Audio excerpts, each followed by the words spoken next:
Dhulkifli a.s.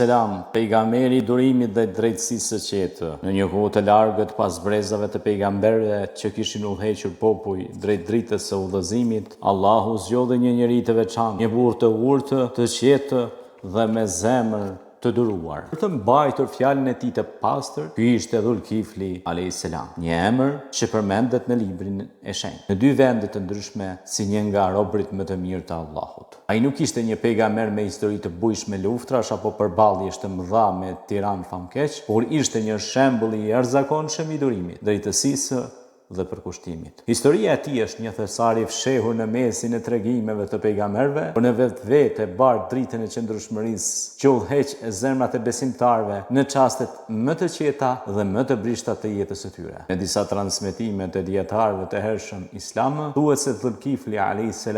jetoi në mesin e popullit të Benu Israilitëve pas vdekjes së pejgamberit Eliasa a.s. Kur populli kërkoi një udhëheqës të ri, u vu një kusht i vështirë. Të ishte një njerëz që agjeronte ditën dhe falte namazin gjatë gjithë natës, pa pushuar dhe pa u ankuar, dhe që kishte durim të jashtëzakonshëm. U ngrit një i ri dhe tha: "Unë e marr përsipër këtë barr."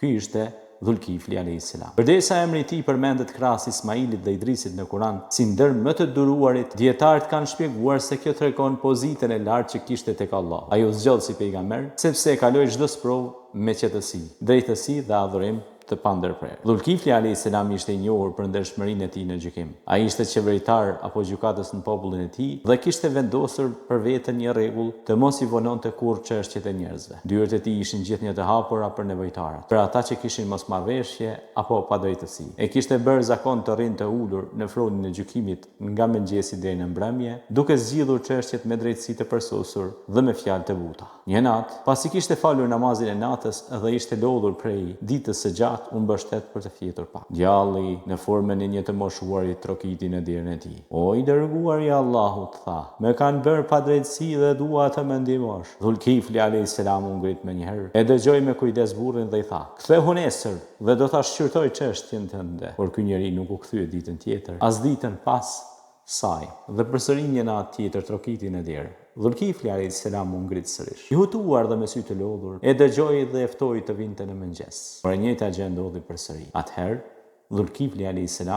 e kuptoi se kjo ishte një sprovë. Ai vendosi të mos flinte më gjatë natës, por të rrinte zgjuar të ruante veten nga mashtrimet. Djalli, shejtani, erdhi përsëri, por kësaj here nuk mundi të hyjë brenda. Dhulkifli a.s. e ndjeu praninë e tij dhe bëri dua që Allahu ta largonte nga djalli. Kjo ishte një nga provat që ai kaloi dhe Allahu i lartësuar e bëri të suksesshëm, siç thuhet në Kur'an. Në Kur'an thuhet: "Përmend Ismailin, Idrisin dhe Dhulkiflin. Të gjithë ishin prej të duruarve, ne i futëm në mëshirën tonë, vërtet ata ishin prej të mirëve." Surja Sad, ajeti 48. Durimi i tij ishte i jashtëzakonshëm. Nuk u zemrua, nuk u rrebulua, nuk u mërzit, por gjithmonë qëndronte i përulur ndaj Zotit të tij. Ai falte shumë, agjeronte dhe i kushtonte jetën adhurimit. Shumë dietar kanë thënë se Dhulkifli a.s.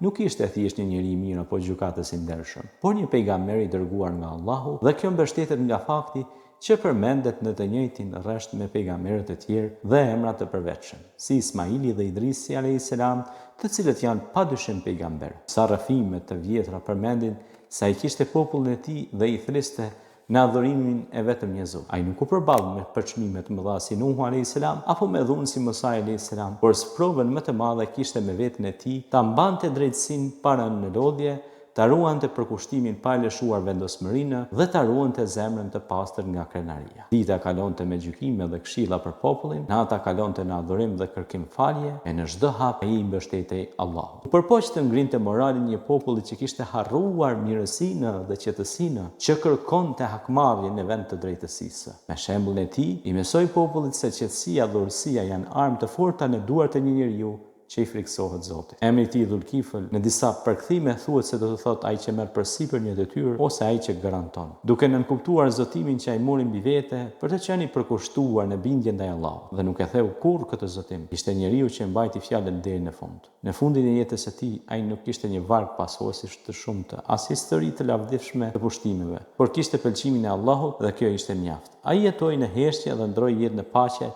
me zemër të pastër dhe shpirt të lehtë. Allahu e përmendi në Kur'an për të treguar se ai që nuk bën zhurmë me luftë, por qëndroni pa lëkundur në adhurim, në durim dhe drejtësi, është ndër më të dashurit e tij. Dhe për këtë Dhulkifli alayhis salam mbeti një figurë fisnike, një gur themeli i paqes shpirtërore, një shembull i atyre që mbajnë detyrën pa zhurmë, por me besim të pathyeshëm. Kështu mbyll historia një pejgamberi që nuk e njihte inatin, që e njihte vetë përmbajtjen, që zgjodhi të shërbejë në qetësi dhe të udhëheq në heshtje. Ai mbetet përjetësisht i shkruar në faqet e lavdisë pejgamberike si një njeri që e mbajti fjalën dhe fitoi mëshirën e të plot fuqishmit.